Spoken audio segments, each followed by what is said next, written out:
How do you fix a jellyfish sting? How do you what? How do you fix a jellyfish sting?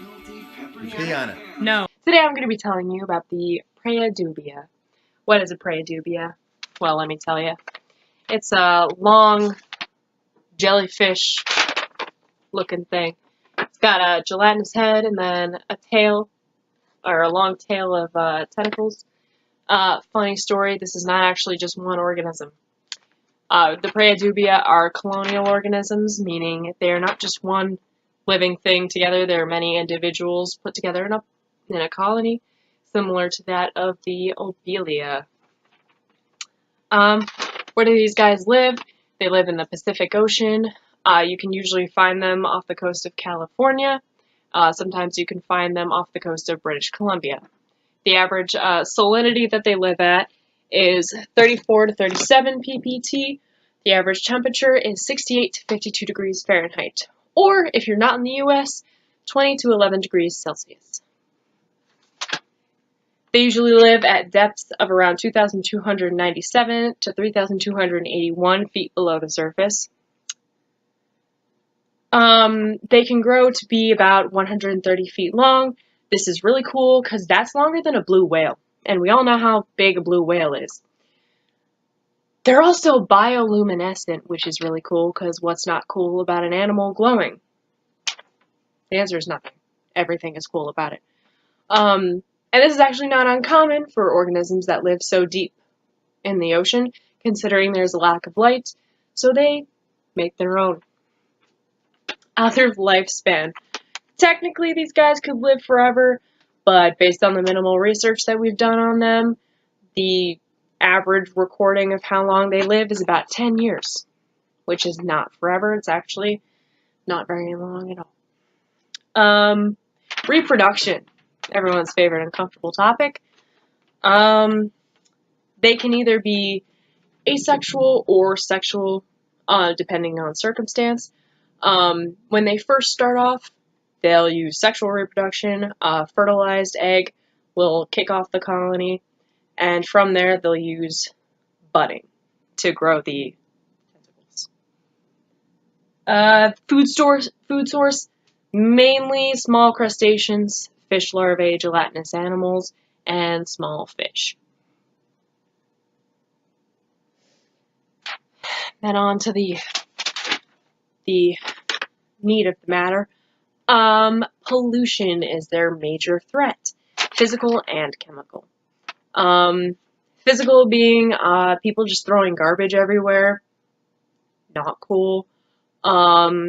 Chemical being emissions from industry. Ever since the industrial age, anthropogenic activities have been causing effects such as global warming.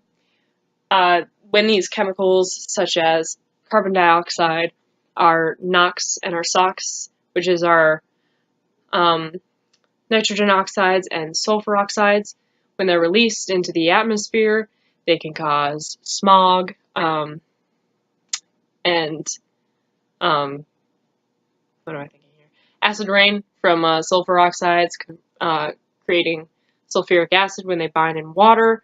And carbon dioxide will create carbonic acid in the water, in our oceans.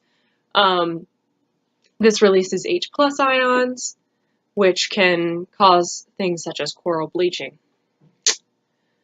Now, why do we care about it? Because it's not impacting our little lives, because it's way below the ocean, right? Wrong. Suppose you want to go to the beach and have a nice little day. Flip out your towel, put a little umbrella in the sand. Well, it ain't gonna be that pretty if we keep this up, because you don't want to go to a beach where there's a ton of garbage lying everywhere. So because of these issues, there's a huge economic impact that goes with it, because when tourism decreases, so does revenue for the surrounding area. So that's a money reason why we should care. Some solutions that already exist for this matter are renewable energy sources and cleaning up after yourself. Some renewable sources are wind and solar energy. These are clean sources of energy. They don't release any pollutants which can get into our waters. As far as cleaning up garbage goes, we could use legislation to provide an incentive for people to pick up garbage from our beaches. Say that you collect 20 pounds of garbage from a beach from down at the shore near Wildwood, and then you go to a nearby recycling center.